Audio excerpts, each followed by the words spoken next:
Kalau brand ambassador, pahami baik-baik, ini berbahaya nggak? Detail, kalau perlu nggak usah buru-buru, hanya karena agreementnya menjanjikan untung besar. Bismillah, Assalamualaikum warahmatullahi wabarakatuh. Waalaikumsalam warahmatullahi wabarakatuh. Alhamdulillah, wassalatu wassalamu ala rasulillah ma ba'd. Kali ini temanya menarik sekali karena memang sudah ada senior saya di sebelah saya. Ada Mas Dude Harlino. Tentunya program Takjil kali ini adalah langsung kita tepat sasaran. Konten kreator, kami berdua konten kreator, Ustadz. Artinya adalah mana batasan-batasan yang boleh kita lakuin untuk menggapai cuan. Karena banyak keharaman, siapa tahu, karena saya tidak takut, saya takut sekali untuk memberikan makan anak istri saya itu dari pendapatan-pendapatan yang haram, teman-teman. Bersama guru kita, Ustadz Khalid Basalamah, semoga Allah jaga beliau. Amin, amin, amin. Program kali ini kolaborasi antara Kasih Solusi dan Ghazwah Academy. Wah, seru nih, karena cuan-cuan kita buktikan bahwa sebenarnya Muslim ini boleh kaya apa enggak. Tema kita itu, Ustadz. Mas Dude, aman semua ya? Alhamdulillah. Ya. Terima kasih sudah diundang kemari. Sama-sama, Ustaz. Ustaz, terima kasih banyak. Sama-sama. Semoga berkah. Nah, itu dia. Paling beliau kan live kan, TikTok kan. Pasti beliau juga takut juga, Ustadz. Mana di pendapatan yang boleh dan tidak bolehnya, Pak. Silakan Ustadz, dibuka Ustadz. Barakallahu fikum. Assalamualaikum warahmatullahi wabarakatuh. Waalaikumsalam warahmatullahi wabarakatuh. Alhamdulillah, wassalatu wassalamu ala rasulillah.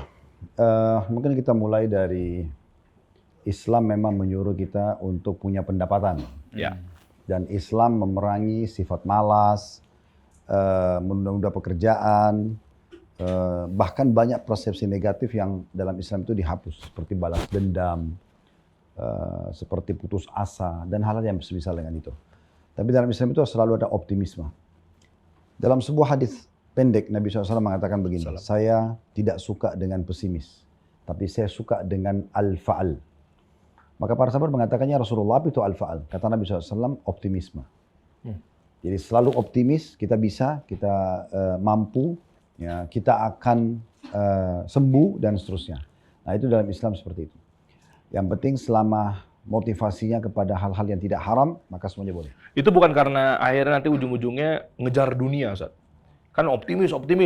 Khawatir tuh kan stigma itu masih nempel. Dunia pun kan tidak ada larangan dalam Islam untuk mengejarnya. Oke. Selama batasannya adalah 5 huruf halal dan menjauhi 5 huruf yang lain haram. Keren. Ya, selama itu halal silahkan. Islam tidak pernah batasi pendapatan mau berapa banyak, gitu kan? Tidak pernah dikatakan setiap muslim itu maksimal misalnya 1 triliun, 1 miliar. Gak ada batasan seperti itu. Atau misalnya dalam dinar, emas misalnya, tidak pernah ada penyebutan. Ya sudah silahkan punya income selama halal dan thayyibah silahkan. Abdurrahman bin Auf radhiyallahu anhu pada saat meninggal itu, kalau saya coba hitung dalam rupiah, itu meninggalkan untuk setiap ahli warisnya puluhan miliar per orangnya. Jadi itu bisa berapa banyak uang yang ditinggalkan sama dia. Pada waktu itu belum ada perbankan, investasinya bisnisnya cuman ya lebih kepada pasar lokal di Madinah. Tapi subhanallah seperti itulah. Nah, jadi sebenarnya kita boleh kreatif, kita boleh inovatif. Dalam salah satu tema di Ghazwah Academy gitu, seminar sehari bisnis yang kita selalu buat, itu ada keunggulan sistem bisnis dalam Islam. Di antaranya profesionalisme, di antaranya inovatif, di antaranya kreatif, itu semua dibolehkan. Tapi batasannya tadi, dia halal atau haram. Selama dia halal, silahkan. Nah untuk mengetahui halal kemana? Kembali kepada ahlinya. Kembalilah kepada para ulama. Setiap antum mau buat konten, tanya dulu. Konten ini saya akan begini. Boleh nggak? Saya subhanallah teringat ada satu konten kreator tapi Nasrani. Dia seringkali kalau mau buat satu konten dia kirim ke saya. Ustadz maaf saya mau tanya konten ini boleh nggak? Nasrani? Iya Nasrani. Jadi saya bingung juga loh. Ini dia arahnya itu mungkin apakah memang dia maksudnya dia suka dengan Islam atau memang dianya sendiri tidak mau sampai menyinggung perasaan kaum muslimin ke mayoritas Indonesia. Tapi sebenarnya satu hal yang positif. Ya bukan berarti harus kembali kepada saya, tapi siapapun tokoh agama mungkin lebih baik ditanya. Konten saya itu dari A sampai Z itu isinya ini, targetnya ini, goalsnya gitu kan. Nah kemudian ini boleh atau tidak? Masya Allah. Barakallahu fikum. Memang episode yang takjil ini kan nggak melulu ada narasumber. Kali ini misalnya ada narasumber, artinya kita mempersilahkan narasumber kita Mas Dude Harlino saat ini mungkin ada keresahan-keresahan. Tuh aja ke sini, mumpung ada Ustaz. Ada yang mau ditanyakan silakan Mas. Baik Ustadz, Mas Dery ya. Siap, sama-sama. Insya Allah.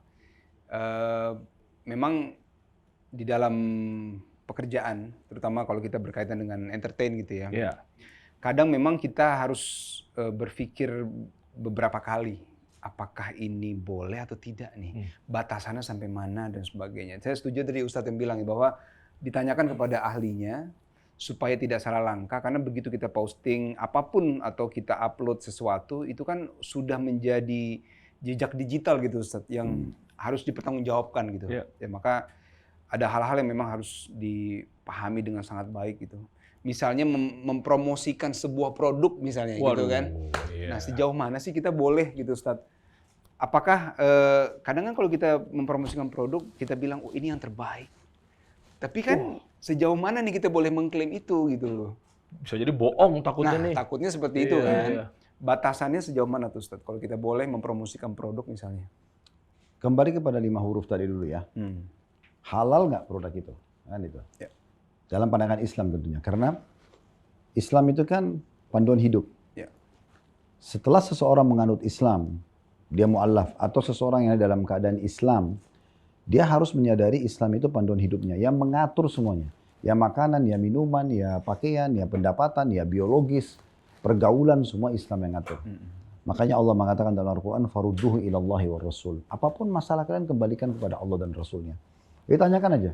Nah, juru bicaranya Allah dan Rasul ini kan para ulama dan para da'i. Jangan usah kita bicara masalah konten kreator yang masih sifatnya global mungkin. Tapi lembaga-lembaga syariat saja, kayak perbankan syariah, mereka masih punya dewan Pengawas syariah, ya, pengawas betul. syariah. Oke. Kenapa kita nggak punya itu? Mungkin kita lebih sederhanakan. Misalnya ada satu penasehat syariat, ya, penasehat Islam, penasihat Islam gitu, yang dia memang khusus kita konsulkan saja konten ini boleh atau tidak. Ide saya begini, kita tuangkanlah dalam bentuk satu proposal sederhana. Nah nanti kalau dia bilang oke jalan ya udah. Karena memang untuk menyelamatkan diri kita juga di akhirat itu ada satu statement pendapat ulama yang menarik berbunyi begini. Ij'al bainaka wa bainan nari alima. Jadikan antara dirimu dengan neraka seorang alim. Artinya kalau kita sudah tanyakan fatwanya dan dia memfatwakan boleh, berarti yang tanggung jawab hari kiamat dia bukan saya. Bukan kita lagi. Ya. Kita nggak dapat dosa satu pun. Dan kan dia yang memfatwakan dalam kondisi kita tidak tahu kan. Kita mengamalkannya aja. Iya, kita mengamalkannya. Makanya keberadaan mereka itu sangat membantu kita. Ya. Selain daripada itu tentu mungkin ada pengawasan agama, kita juga coba berpikir hal yang lain. Saya melihat gini, konten kreator ini akan sangat bermanfaat pada saat dia berpikir kepada edukasi. Permasalahannya ini banyak sekali yang dilahirkan cuplikan-cuplikan yang tidak pada edukasi, tidak pada pendidikan. Sebagai contoh misalnya masalah anak-anak sekolah. Apa yang biasa kita tangkap? Tawuran, Iya. lari dari kelas, hamil di luar nikah, Iya. kurang ajar sama gurunya. Oke. Mana cerita tentang siswa kreatif, prestasi, Iya. gitu loh. Bagaimana cara belajar yang bagus, misal. Bagaimana mengikuti tata peraturan sekolah yang rapi, ya, contohnya. Iya. Menghormati guru. Kan ini semua bisa jadi konten sebenarnya, cuman Iya. kan tidak dibuat seperti itu. Contohnya, yang digambarkan tentang masalah rumah tangga, pertikaian rumah tangga, perselingkuhan, Iya. KDRT. Kenapa bukan rumah tangga yang ideal? Nggak menarik tayangannya Ustadz. Oh bisa, itu kan tergantung kreativitas kita. Ah. Kan gini, apa yang dicekokin di benak masyarakat, itulah yang akan menjadi hal yang menarik. Karena selama ini yang kita cekokin adalah horor, cerita fiktif, maka itu yang terjual kepada mereka. Iya lagi. Iya. Iya. Ada satu keluarga saya kerja di satu production house ya. Dia cerita, dia bilang ada satu cerita horor di Indonesia sangat terkenal, saya nggak usah sebutin namanya. Itu sudah sampai episode ke 100 berapa, sudah sampai tokohnya itu sudah karena tua, dimatikan, sudah mati. Pemirsanya minta tolong hidupkan lagi. So begitu. Iya. Edukasi itu nggak ada ke masyarakat. Dan masyarakat ini kan tergantung bertahun-tahun apa yang dicekokin. Iya. Iya kan? Iya. Itu aktor-aktor tentang masalah cerita tentang pocong keluar dari kuburan, loncat-loncat datang ke depan rumah, ketuk-ketuk pintu. Kan itu menjadi satu hal yang sehingga masyarakat itu tuh oh ada pocong. Saya kadang-kadang kalau ditanya itu, Ustaz, ada pocong nggak? Saya tanya, mana pocong itu? Pernah lihat ada pocong jalan, ketuk-ketuk rumah kita? Nggak usah orang lain deh, orang tua kita yang sudah meninggal. Nggak pernah ada. Kan gitu. manusia harimau. Wah, mana manusia harimau ini gitu. Kan jadi unik gitu ya. Coba sesuatu yang kira-kira bagaimana supaya Indonesia bisa menguasai dunia. Edukasi gitu loh yang bermanfaat tentang IT, apalah gitu kan. Oke. Pokoknya semuanya sukses, rumah tangga sukses, sekolah sukses, bisnis sukses gitu kan. Sahabat sukses gitu. Nah, gitu-gitu. Nah, itu mungkin yang kita butuh. Tinggal bagaimana mengemas dalam ini kan muamalah ya. Muamalah itu selama dia halal, belum ada dalil yang mengharamkan, maka dia terbuka. Oke. Kan kaidahnya begini, kalau ibadah dia haram sampai ada yang Menghalalkan. Ya, misalnya kita nggak boleh nih karang-karang sholat, dia harus betul-betul baku. Sholat asar 4 rakaat, kita nggak boleh pindah ke 5 rakaat sampai ada dalil yang mengatakan 5 rakaat. Tapi memang tidak ada kan. Iya. Nah contohnya itu baku. Kalau muamalah itu kayak bisnis, Iya. kayak beginilah ini salah satunya orang mengembangkan kreativitasnya, ini muamalah. Dia semuanya halal sampai ada dalil yang mengharamkannya. Jadi selama tidak ada yang mengharamkannya, maka itu masih boleh saja. Makanya kreativitas itu boleh. Tapi kan kadang-kadang orang karena tidak punya tadi penasehat agama, ya, atau tidak ada panduan dia, maka akhirnya dia yang penting bisa heboh aja. Ya, yang penting bisa heboh, mau bagaimanapun. Kemarin saya ditanya di Blok M, di kajian, Ustaz, ada konten kreator tampil dengan laki-laki tapi pakaian wanita. Ya. Dan memang lucu, menarik segala macam. Bahkan dia pakai busana muslimah. Terus saya bilang, apa manfaatnya? Ini pasti murni hanya sekedar ingin menarik audiens kan, perhatian mereka kan. Tapi ini keliru, karena apa yang diedukasikan? Oh berarti boleh dong laki-laki tampil seperti perempuan. Bagaimana dengan hadis Nabi SAW, Allah melaknat laki-laki menyerupai perempuan, perempuan menyerupai laki-laki. Kenapa kita harus edukasikan ini ke masyarakat? Dan masalahnya kalau kita sudah lempar konten kita ke masyarakat, ini bukan lagi lingkup kita dengan teman-teman studio, lingkupnya sudah masyarakat. Iya. Ini kayak bola liar.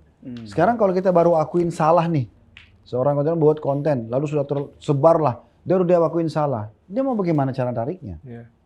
Kalaupun dia mengatakan maaf ya, seperti ada beberapa orang kan yang sudah tidak berhijab dulu, sekarang berhijab, saya sudah berhijab, paling dia cuma bisa bilang konten saya semua tolong ditarik ya, gini-gini. Iya kalau orang mau tarik, kalau enggak. Kan sudah terlanjur kan, ini sudah menjadi bola liar di masyarakat. Oh, Masya Allah. Jadi artinya pertanyaan tadi Mas Dude ke Ustadz Khalid terkait ini berarti tanyakan sama atau mungkin kalau nggak ada satu lembaga, kalau bisa dibentuklah satu lembaga fatwa gitu Ustadz? Untuk masalah konten? Tidak harus. Misalnya kita di lingkup kantor kita kecil misalnya, kita cuma punya beberapa orang pegawai, kita juga kontennya masih yang sederhana, mungkin level 1 sampai 10 itu masih level 2, 3. Oke lah kita pakai satu orang yang ahli di bidang agama yang kira-kira kapabilitasnya cukup untuk bisa jadi rujukan. Atau nanya Ustadz, siapapun maksudnya Ustadz yang benar-benar pemahaman para ya tapi sahabat. tentu tidak semua Ustadz ya, karena Ustadz ini kalau di negara kita, guru TPA pun dipanggil Ustadz, semua dipanggil Ustadz. Maksudnya kita harus orang yang ahli di bidangnya. Karena kata Nabi SAW, kalau perkara itu dikembalikan bukan pada ahlinya, tunggulah kehancuran. Nah, maksudnya orang yang memang faham di masalah fikih, masalah hadis, tafsir ya tafsir gitu ya. Maksudnya di bidangnya lah. Di bidangnya. Nah, pas banget. Sebelum nanti kita lanjutkan, Mas Uday mungkin siapin lagi pertanyaan lagi nanti mewakili saya sebagai konten kreator apa segala macamnya. Mungkin teman-teman di sini ada yang ingin bertanya di studio. Silakan. Jadi, seputar tema kita pada kesempatan kali ini, program Ramadan spesial, yaitu terkait konten, entertainment, ya, di sosial media dan seterusnya. Ya. Assalamualaikum warahmatullahi wabarakatuh. Waalaikumsalam warahmatullahi wabarakatuh. Terima kasih atas kesempatannya, yang terhormat Ustadz Khalid, Bang Bude, dan Bang Riki. Siap. Izin bertanya kepada Ustadz, kebetulan ada 2 pertanyaan Ustadz. Pertama, Saya atau Ustadz Dery nih? Jangan, Ustadz Khalid dong nanya fatwa. Ustadz Khalid. Iya. Jadi yang pertama mengenai tentang misalkan ada artis yang tahu dia tentang haram dan halal dari adegan-adegan yang misalkan Senonoh. merancang gitulah, Ustaz. Tapi di sini konteksnya kan artis tersebut mungkin profesionalisme gitu ya Ustaz ya, memperagakan atau adegan-adegan seperti itu. Nah secara Islamnya menurut Ustaz seperti apakah? Apakah itu termasuk haram menerima honor dari adegan seperti itu ataukah halal gitu Ustaz? Kedua, Bentar, satu-satu dulu. oke, baik, Ustaz. Terlepas daripada apa profesinya seorang muslim itu. Tadi kan antum mengerucut kepada artis ya. Tapi apapun profesi dia, tadi di awal pembukaannya sudah kita katakan, harusnya seorang muslim itu dia faham, dia punya agama, namanya Islam. Islam itu memang pengatur semuanya. Dia pedoman hidup. Jadi makan, minum, tidur, berpakaian, biologis, berteman, pokoknya semua tanya Islam. Islam bolehkan atau tidak? Nah, itu apapun profesinya. Apapun profesinya. Mau dia di kantor, mau dia di artis, mau jadi pejabat pemerintah, sama saja. Dan itu kembali hukumnya kepada individual. Gitu kan. Sesuatu yang sudah diharamkan dalam agama tidak akan pernah berubah jadi halal. Sebagaimana juga yang halal tidak akan jadi haram. Karena hukum Allah sudah baku. Ada satu pengecualian kalau dia halnya darurat. Contoh misalnya orang naik pesawat, pesawatnya jatuh di padang pasir. Ya kan? Dan tidak ada penolong di situ. Udah habis semuanya bekal makanan. Belum ada pertolongan datang. Di saat itu ditemukan ada bangkai unta misalnya. Sementara bangkai kan haram dalam Islam. Nggak ya. boleh, iya. Nggak boleh. Iya. Tetapi sekarang dia udah 3 hari nggak makan. Kalau dia nggak makan dia bisa mati. Di saat itu Allah mengatakan illa maturtum ilai. Kecuali yang kalian terpaksa. Nggak bisa lagi gitu. Karena kalau nggak makan bisa mati. Maka dia ambil sebagian daging tersebut hanya untuk membuat dia tidak meninggal. Bukan untuk kenyang. Nah seperti itulah kurang lebih. Ini ada pengecualian tapi kecil sekali persentasenya. Jadi sesuatu yang haram ya tetap haram gitu. Contoh misalnya, tidak usah kita bicara dalam adegan film. Kalau seorang muslim sama muslimah ketemu di jalan, lalu pelukan, haram nggak? Haram. Ciuman haram nggak? Haram. Nggak usah bicara film ini, kita bicara ketemu di jalan aja. Hmm. Tanya semua muslim, itu boleh atau tidak?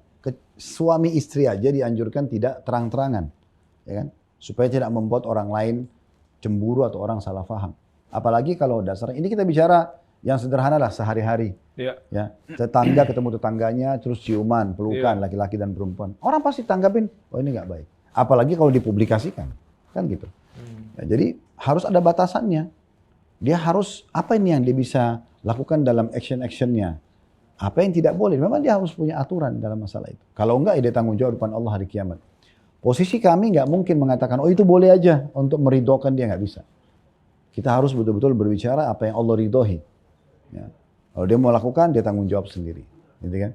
Oke. Karena kalau dikatakan batasannya adalah profesionalisme saja, berarti minum khamar haram. Cuma karena di adegan itu harus ada minuman khamar, minum.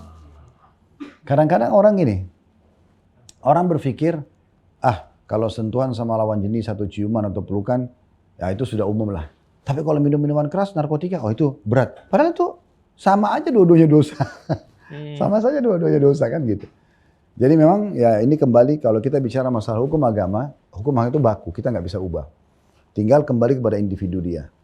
Nah, bagaimana dia, tadi saya bilang kalau memungkinkan dia sendiri punya konten, dia memberikan edukasi ke masyarakat, bagaimana menjadi seorang politikus yang berprestasi, bagaimana seorang ekonom yang berprestasi, bagaimana seorang pelajar maksudnya prestasi, bagaimana dosen yang berprestasi. Banyak sekali konten gitu yang kita bisa bagi ke masyarakat yang membuka wacana dan cakrawala mereka untuk menjadi orang yang maju. Dan itu akan memajukan negara kita otomatis. Yeah. Daripada yang kita selalu kembangkan adalah cerita horor, ya, pocong lah, kuntilanak lah, inilah, itulah yang coba pesannya apa buat masyarakat? Tidak ada kecuali menakut-nakuti mereka. Iya. Bahasa menghibur tuh 5%. Siapa yang terhibur dengan kuntilanak? Iya, siapa yang terhibur dengan pocong? Orang yang lahir takut. Kita coba putarin orang, nonton nih, gelap, suaranya menakutkan. Habis itu coba suruh dia kencing di belakang rumahnya misalnya. Dia pergi kamar mandi di luar atau di... Dan takut. Itulah pesan yang sampai ke masyarakat. Kan gitu. Padahal setiap hari kita nggak pernah lihat pocong. Kita nggak pernah lihat kuntilanak. Iya. Jadi untuk apa itu? Manfaatnya apa? Nah ini kalau kita bisa ubah, kita bisa kemas. Seperti gini. Lahirnya perbankan syariah. Kenapa bisa lahir? Oke. Karena umat Islam ternyata sedang melihat, kita butuh nih buat taruh duit kita. Kalau duit $1 juta itu masih oke. Tapi kalau sudah miliaran, mau taruh di rumah gimana caranya? Jadi kita butuh perbankan. Tapi perbankan sistemnya riba. Oke. Temuin para tokoh-tokoh ulama, agama, tanyain pada mereka. Lahirlah perbankan syariah kan? Yeah. Oke, kita lihat poin-poin yang ribawinya mana, kita ganti. Kita kemas secara syariah. Lahirlah perbankan syariah, lahirlah perhotelan syariah, lahirlah asuransi syariah. Kenapa bisa semua itu? Karena memang selama masih dibolehkan. Ya kan? Ini muamalah, buat muamalah. Oke. Masya Allah, barakallahu fikum. Lanjut. Pertanyaan keduanya apa? Singkat aja. Ya. Izin bertanya juga, Ustaz, misalkan ada influencer atau brand ambassador ataupun endorsement gitu, ketika dia mempromosikan suatu produk, misalkan skincare gitu ya, Ustaz. Tapi karena memang si influencer tidak tahu kalau ada mengandung misalkan merkuri atau alkohol gitu ya, ataupun bahan yang haram gitu. Tapi ketika memang sudah terjadi ketahuan, lalu sikap yang bagus seperti apa dari influencer itu, memberikan statement atau pesan moral apa agar tidak disalahkan gitu loh, Ustaz, sebagai influencer yang udah mengendorse dari produk yang ketahuan haram gitu. Sikap apa gitu, Ustaz? Anda nyindir saya atau seperti apa ya? Karena kita sebagai brand ambassador, konten kreator. Tapi emang bener sih Ustadz, maksudnya kan kita dapat produk knowledge dari si brand itu sendiri kan taunya begini. Misalnya brandnya taunya nutup-nutupin Ustadz, taunya dipakai atau dikonsumsi sama seseorang. Nah, boleh saya tajamin sedikit ya, bro. Saya pernah mendengar istilah kaidah atau apa dalam artian kita nggak nanggung dosa orang lah. Nah kan kita nggak tahu apakah kita bisa berlepas kayak begitu-begitu seperti apa Ustaz? Gini ya, kita bedain itu konsumsian pribadi atau kita memang jadi brand ambassador. Itu beda sekali ya. Di saat misalnya saya masuk ke satu supermarket, apotik, saya membeli satu produk untuk saya pribadi. Lalu mungkin apotekernya bilang, saya tanya ini halal. Oke, saya pakai pribadi. Kalau sampai pun ketahuan sesudahnya ternyata itu bukan halal, maka lingkup mudaratnya kan cuma saya. Iya. Yaudah deh, lain kali saya nggak pakai lagi produknya. Maka di saat itu mungkin kalau kita tidak terlalu detail pun, mana sih buktinya halal, mana sih ini, oke lah. Tapi kalau brand ambassador, ini pahami baik-baik, ini akan tersebar. Tujuannya untuk menarik publik. Nah itu. Jadi dia harus tahu ini berbahaya nggak? Detail, kalau perlu nggak usah buru-buru hanya karena apa agreementnya menjanjikan untung besar, janji apa, itu urusan nanti. Ya, karena dalam Islam itu kita selalu didahulukan kualitas itu mendatangkan kuantitas. Jadi kapan kita selalu peduli dengan kualitas kita, kuantitasnya akan bertambah otomatis. Kita jaga kualitas produk kita, jaga penampilan kita, jaga karakter kita, maka kuantitas persahabatan itu dan segala itu akan datang. Bagus nih ilmunya nih. Ini ada di Gazu Academy loh guys, ngomong-ngomong. Ilmu gini kalau mau tahu lebih detailnya lagi lanjut Ustaz. Jadi lebih baik brand ambassador itu betul detail. Dia tanya, saya mau pastikan dulu, dicek dulu, dia sendiri cari tahu informasi, kasih saya waktu seminggu misalnya. Oke, digerakin sampai dia timnya atau dia minta bantu sama siapa. Kalau udah pasti oke, ya kan? Tapi kalau misalnya betul ternyata produk ini menurut perusahaan tersebut, kalau kita husnudzon ya, memang ini sudah halal semuanya. Terus kemudian ini juga brand ambassador tahu ini sudah halal, oke di endorse lah sama dia.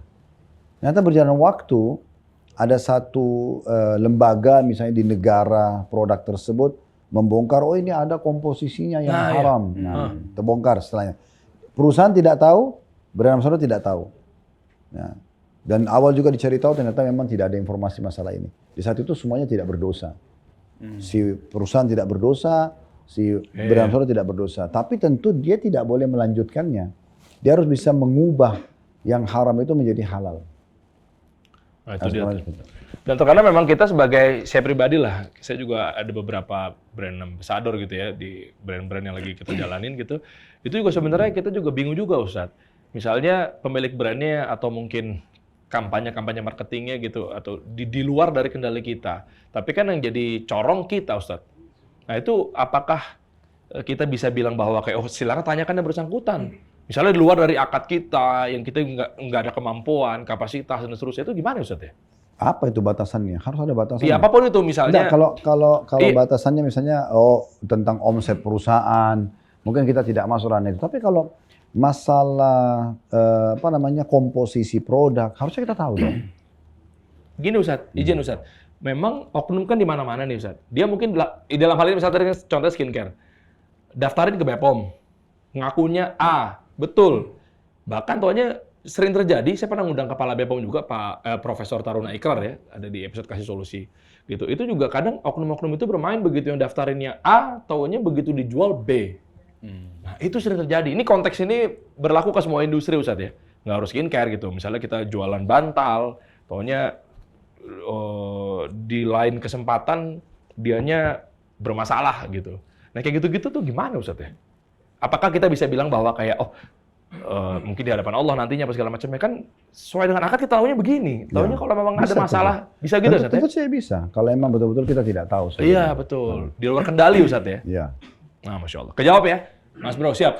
Spesialnya yang ada di program Takjil kali ini memang di Ramadan, nggak cuma teman-teman yang datang di studio, tapi ada juga lewat Zoom. Jadi ini yang luar biasanya, Ustadz. Jadi mungkin teman-teman ada yang berhalangan hadir apa segala macamnya bisa lewat Zoom. Nah, oleh karena itu kita coba bacakan pertanyaan dari Zoom, Ustadz ya. Ada namanya Aulia. Pertanyaannya seperti ini. Saya suka lihat influencer yang suka berbagi, ada kecenderungan dalam diri saya iri dan memotivasi agar semangat kerja biar bisa seperti itu. Tetapi terkadang saya lupa karena ingin membahagiakan orang-orang, kadang saya melupakan atau mengesampingkan kebutuhan saya sendiri. Mohon pencerahannya, Ustadz. Wah, ini menarik, Ustadz. Kita sederhanakan begini. Boleh nggak kita mendahulukan orang lain dari kebutuhan kita pribadi? Waduh. Maka ini dilihat apakah dia sifatnya primer atau bukan. Oke. Karena pernah ada sahabat datang begini mengatakannya, Rasulullah, siapa orang yang paling pantas saya biayai? Kata Nabi SAW, dirimu dulu. Oke. Nabi suruh dia, kamu dulu. Makanan kamu, pakaian kamu silakan. Secukupnya kebutuhan. Kalau ada lagi ya Rasulullah, keluargamu, anak dan istri. Ada lagi ya Rasulullah, pembantumu. Ada lagi ya Rasulullah, kamu lebih tahu setelah itu. Tapi di sini kita perlu titik beratkan, ada bahasa Nabi SAW, untuk kebutuhan kamu. Oke. Tetapi kita perlu lihat di sini tentang masalah, ada satu celah dalam agama namanya takwa. Takwa itu kedekatan diri kepada Allah SWT. Kalau misalnya saya lagi lapar nih, kemudian saya cuma punya satu bungkus makanan. Ternyata di depan saya ada orang yang lapar juga. Sekarang ketemu antara lapar dengan lapar. Tapi di sini tergantung. Saya mau berpegang pada hadis tadi. Ya udah saya dahulukan diri saya dulu, atau saya bagi dua gitu kan. Berat. Atau memang dia takwa nih. Takwa dalam arti kata, ya udah saya yakin kalau saya kasih ke orang ini, Allah Maha melihat, pasti saya akan diberikan. Maka itu takwa, itu levelnya beda, itu masalah sudah keimanan. Maka kita dahulukan dia, kasih kepada dia. Ini pernah terjadi pada Ibnu Umar radhiyallahu anhu. Beliau pernah di akhir hidupnya pengen sekali makan ikan. Begitu dikatakan dalam riwayat, pengen sekali makan ikan. Nah pada saat beliau pengen sekali makan ikan, keluarganya pada nyari lah ikan itu. Sampai ketemu. Begitu ketemu ikan, sudah dimasakin oleh istrinya, dan di Madinah ini bukan laut, nggak ada lautan di Madinah itu. Jadi ikan itu susah gitu kan. Begitu sudah selesai dimasak, udah kecium baunya, tiba-tiba ada yang ketuk pintu. Nah begitu diketuk pintu, dibuka, ternyata orang miskin minta makan. Kata Ibnu Umar, kasih ikan ini kepada orang tersebut. Ya. Istrinya mengatakan gini, kan kita bisa memberikan uang 1 dirham, dia bisa beli makanan yang dia suka. Kata dia tidak. Berikan ikan ini karena Abdullah bin Umar, disebut namanya sendiri, Abdullah bin Umar, kalau menyukai sesuatu maka dia akan infakkan di jalan Allah. Nah ini sudah level ketakwaan, udah beda. Tapi dibandingin sama para sahabat ya kita kan, beliau imannya tinggi banget, Ustaz. Nah, berat kita. kalau selalu argumentasinya seperti antum begitu, tidak akan pernah kita mendekati sahabat. Beliau-beliau itu dinukil, Allah kekalkan kisah mereka untuk jadi suri tauladan. Kalau kita selalu berargumen, tapi kan itu sahabat, tapi kan itu nabi. Terus untuk apa mereka dinukil kisahnya? Kan untuk kita jadikan suri tauladan. Iya. Nggak usah kita bicara para nabi dan rasul. Orang aktor saja banyak dijadikan sebagai idola. Iya, bener. Gitu kan? Sehingga makanannya dicontohin, warna kesukaannya, bajunya. Terus kenapa dengan sahabat? Kalau kita mau bahasa tadi, kita bisa mengatakan, tapi kan aktor itu hebat dia bisa action, saya nggak bisa. Terus kenapa ikutin makannya? Kenapa ikutin warnanya, suka warnanya? Iya juga ya. Ya kan gitu. Nah, nabi-nabi dan para sahabat itu dinukil, Allah kekalkan kisah mereka supaya kita jadikan sebagai tauladan. Oke. Sekarang contoh yang lain, kita nggak punya skill main bola. Iya. Kalau kita selalu mengatakan, itu kan Ronaldo, saya nggak bisa. Ya udah, dia nggak akan pernah berkembang orang seperti ini. Kalau Ronaldo bisa, saya juga bisa. Itu kan beda motivasinya. Iya. Optimismenya beda di situ. Dia akan coba belajar, bukan mustahil. Orang kalau targetnya misalnya angka 10, dia pasti bisa di 9 atau 8. Dia tidak akan jauh dari itu, walaupun mungkin tidak bisa sama. Tapi bukan mustahil akan sama atau bahkan lebih. Selama dia tidak menutup dirinya, karena potensi kita semua sama. Orang-orang yang berhasil itu, bukan orang yang punya 25 jam. Sama 24 jam sama kita, persis sama. Iya. Fasilitas 2 mata sama, 2 telinga sama, 2 kaki. Kenapa dia bisa, saya nggak bisa? Nah tergantung masalah kita memotivasi diri kita di situ. Masya Allah. Barakallahu fikum. Tadi cerita ikan ya, tapi kalau berbeda cerita Ajwat Resto gitu kan.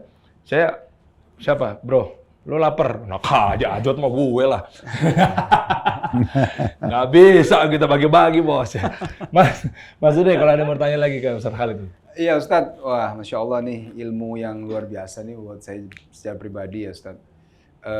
Tadi yang saya catat sekali adalah brand ambassador harus benar-benar detail menguasai bukan hanya produknya, tapi apakah izin, legalitas dan sebagainya gitu Ustadz ya. Karena ini berkaitan dengan tanggung jawab besar juga tadi kata Ustadz kan. Iya. Kalau cuma beli satu, ya mungkin kita cuma sama 2 orang aja. Tapi kalau brand ambassador kan dia dampaknya cukup besar. Ya lagi rame nih kayaknya. Ya memang Pas lagi diri sendiri lagi. Ya betul sekali. Nggak maksudnya kayak gini Ustadz, kalau memang sudah semuanya dalam kondisi yang sudah firm gitu, dari lembaga resmi dan sebagainya, kemudian secara syariatnya ada lembaga yang memang sudah menguasai di situ. Kemudian kita kan tadi Ustadz bilang ya, kita tidak mungkin masuk ke dalam mengetahui, misalnya kita tahu apa sih operasional dan sebagainya, kita kan nggak mungkin sampai ke dalam situ. Kata gitu. cuma endorse aja kok. Betul, jadi batasan sampai di situ sebenarnya sudah cukup ya Ustadz ya, buat sebagai brand ambassador. Iya, sudah cukup. Sudah cukup. Kan gini, Wah. kapan seseorang itu punya nilai? Kalau terlihat profesionalismenya. Kapan profesionalisme itu kelihatan? Kalau dia detail. Ya. Kalau kita menjadi brand ambassador, ya ini ada produk saya nih, ini akadnya, pokoknya 1 kali tayang saya kasih kamu sekian. Oke, ini menunjukkan bukan orang ini tidak profesional. Brand ini tidak profesional, karena dia semuanya dia okekan. Pokoknya yang penting deal aja, angkanya cocok. Oh itu produk kualitas enggak kualitas, yang penting dia promosikan. Ini nanti kita akan lihat orang seperti ini, brand ambassador seperti ini tuh paling yang datang produk-produk juga yang sekelas dia lah. Tapi kalau sudah produk-produk yang menjaga kualitasnya, kelas-kelas dunia itu tidak akan datang kepada orang-orang seperti ini. Kenapa? Tapi, lah iya, karena dianggap ini orang murahan. Dia gampang banget. Yang penting deal sekian selesai. Tapi kalau orang itu, nih saya mau Anda jadi brand ambassador saya. Oke, bisa saya tahu produknya mana? Bisa detailnya mana? Detail ini menunjukkan profesionalisme. Maka yang datang nanti perusahaan-perusahaan profesional juga. Oh, Masya Allah. Otomatis dia nanti akan lain levelnya. Tuh, dengar teman-teman. Itulah bedanya Dude Herlino dan Deriansa. Dude Herlino, Dude detail. Kalau saya, bagus, ayo gas kita langsung cuan depan mata ya. Masya Allah. Yang dicontoh teman-teman semua ya. Kan mau bahas. Mungkin ada yang mau tambahin lagi Ustaz terkait dalam hal ini.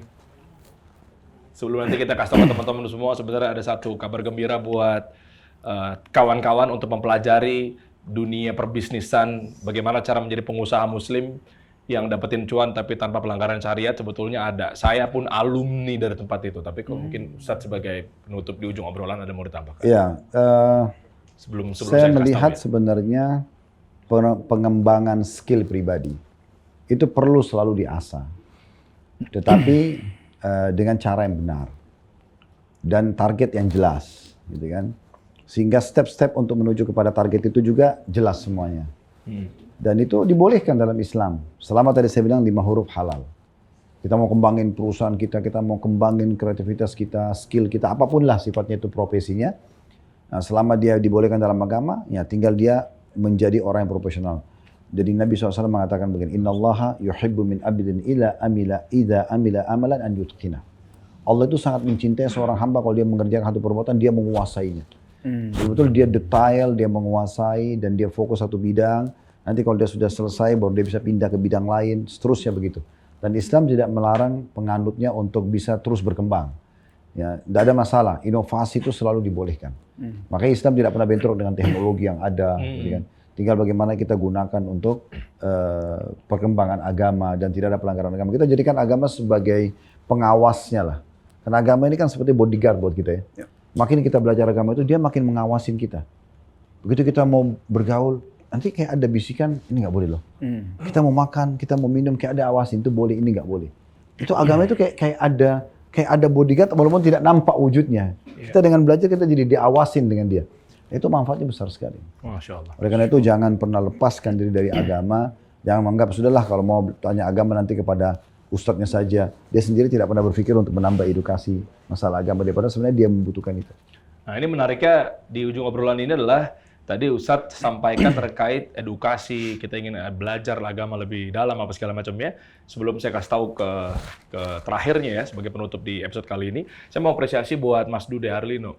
Ya ini izin ya, nggak masuk untuk nyenggol-nyenggol yang kemarin. Dalam hal ini adalah bentuk ketakutan, kehati-hatian seorang Dude Harlino waktu itu ya, pernah kita bahas di salah satu episode dikasih solusi terkait dalam hal nggak semuanya kita terabas Ustadz. Sempat waktu itu adalah satu momen yang viral Ustadz, yang ada di dirinya Mas Dude Harlino terkait beliau jalani sebagai brand ambassadornya. Menariknya adalah gini, waktu itu kami teleponan, saya bilang begini Ustadz, tapi kan lu kan kagak tahu Mas, ya ini kan ada ulah dari si pemilik brandnya apa segala macamnya, di luar kendali lu apa segala macamnya gitu kan. Ya udahlah, ya maksudnya ya lewat aja. Tapi beliau bilangnya bagaimana? Enggak, gue harus klarifikasi. Soalnya kan biar gimana pun kemarin pun gue yang nyampein dalam hal ini. Nah itu bisa dikategorikan sebagai bentuk kehati-hatian dan ketakwaan Ustaz ya? Masya Allah mau tanggung jawab begitu. Padahal kan sebenarnya kan di luar kendali Ustaz. Ya, si produsennya masalah atau mungkin apa segala macamnya. Itu mungkin tambahin sedikit Ustaz. Apa yang bisa kita petik dalam hal itu? Nah, itu kan profesionalisme berarti. Bagian daripada substansi. Meskipun nggak ada akad. Gitu. Walaupun bentuk pertanggungjawaban kan. Karena kita sudah terlanjur mengedukasikan orang. Kita sudah terlanjur menginformasikan. Jadi kita perlu memang, kalau di masa sekarang paling mudah memang pakai media sih. Dan tinggal membahasakan dulu saya pernah sampaikan begini-begini, tapi ternyata itu keliru, saya berlepas diri ya. Nah, dan seterusnya. Itu kan sudah selesai. Ya sebenarnya kalau bahasa pelanggaran lain itu, saya minta maaf ya. Nah, permohonan maaf ini sebenarnya itu sudah sangat bagus. Nah. Siap. Orientasinya nggak cuma ngejar cuan doang, tapi tetap bertanggung jawab. Mantap. Insyaallah. Terima kasih, Insyaallah. Mas Dude. Ustadz Khalid Basalamah juga terima kasih dalam hal ini. Ingat gimana caranya kita ngejar cuan, tapi tetap pada koridor-koridor syariat. Sama seperti yang saya dapatin, banyak sekali ilmu yang mungkin sejujurnya ya, karena orientasi saya adalah dunia, ya saya ngejar-ngejar aja. Tapi ternyata banyak kebentur-kebentur hal-hal yang, oh saya jadi tahu, oh jadi begini ya. Nah, itu tentunya disampaikan oleh Ustadz Khalid Basalamah. Di mana? Di program yang namanya Ghazwa Academy, teman-teman semua. Jadi buat teman-teman yang lagi sekarang bangun usaha, jualan, berbisnis, dagang, atau apapun itu, insya Allah Ghazwa Academy ini bisa menjadi tempat belajar yang tepat. Alumni udah berapa Ustadz ya? Kalau bisa kita tahu ya. Ini deh, batch-nya Ustadz. Berapa kali sekarang season-nya?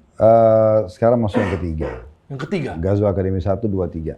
Jadi 3 angkatan sekarang. 3 angkatan. Dan kalau teman-teman berpikir adalah hanya sebatas belajar, tidak. Hotelnya mewah, mantap besar. Ini benar, ini testimoni pribadi teman-teman ya. Saya sendiri waktu itu, saya berarti alumni ketiga Ustaz ya? Season ketiga ya? Yang kedua. Oh yang kedua kemarin ya, udah jalan yang ketiga. Jadi kita tuh Ghazwa Academy 1 tuh lebih membahas dalam seminar sehari tentang masalah 42 dalil kenapa kita harus menjadi orang kaya. Nah itu. Di 42 alasan. Nah di Ghazwa kedua itu kan kita bicara tentang masalah keunggulan sistem bisnis dalam Islam. Bedanya apa dengan sistem yang lain? Seperti kapitalis dan yang lain itu ada perbedaan dasar. Apa keunggulan kita supaya generasi muda muslim ini terutama yang pengusaha-pengusaha muda mau menggunakan sistem Islam. Betul. Karena kan dalam bisnis itu berkembang sesuatu dengan 4 dasar. Yaitu produknya halal, sistemnya halal, modalnya halal. Nah, kemudian baru diikutin dengan masalah berdoa. Nah ini 3 hal yang dasar yang pertama ini. Kalau dia baik maka akan baik semua. Betul. Dan kita menemukan alasan bahwa kenapa muslim harus kaya itu di situ. Saya jadi tahu jalannya, koridornya dan lain sebagainya. Banyak kalau alumninya ya. Ini kalau boleh izin Ustadz ya. Coach Yusak, pakar ilmu keuangan tuh. Beliau juga ikut bareng sama saya waktu itu, ada Mas Adrian Maulana. Angkatannya Mas Dude juga pasti tahu. Saya waktu itu ya, banyak pengusaha-pengusaha. Okta foundernya Almas Fried Chicken. Nah itu juga alumni di Ghazwa Academy dan banyak sebetulnya. Ada juga founder yang lagi viral. Dery kasih solusi. Itu juga podcaster di bawah, podcaster nomor 2 lah di Indonesia. Karena nggak mungkin kan ada partner saya nomor 1, Deddy Kobusier. Satu manajemen masuk ke nomor 1. Teman-teman langsung aja daftar buat pengusaha-pengusaha muslim, langsung aja cek aja di bawah ya. Kita bantu, ada deskripsi di bawah nih. Jadi nggak cuma soal untung doang, tapi soal halal, berkah dan lain sebagainya. Percuma lu ngejar cuan, tapi kalau nggak Allah ridhoi gimana gitu kan? Detailnya ada di bawah, tinggal klik aja langsung daftarin di Gazwa Academy, angkatan yang terbaru ya di tahun ini. Siap, terima kasih Mas Dude, Ustaz Khalid Basalamah. Kalau teman-teman misalnya mau menemukan satu gambaran bagaimana hukumnya, fatwa dan sebagainya, bagaimana cara pengusaha muslim gitu bergerak gitu kan, dan topik-topiknya lainnya, cek aja di playlist Takjil 2026. Ini edisi spesial bersama Ustaz Khalid Basalamah. Subhanakallahumma bihamdika asyhadu an la ilaha illa anta astaghfiruka wa atubu ilaik. Assalamualaikum warahmatullahi wabarakatuh. Waalaikumsalam warahmatullahi wabarakatuh.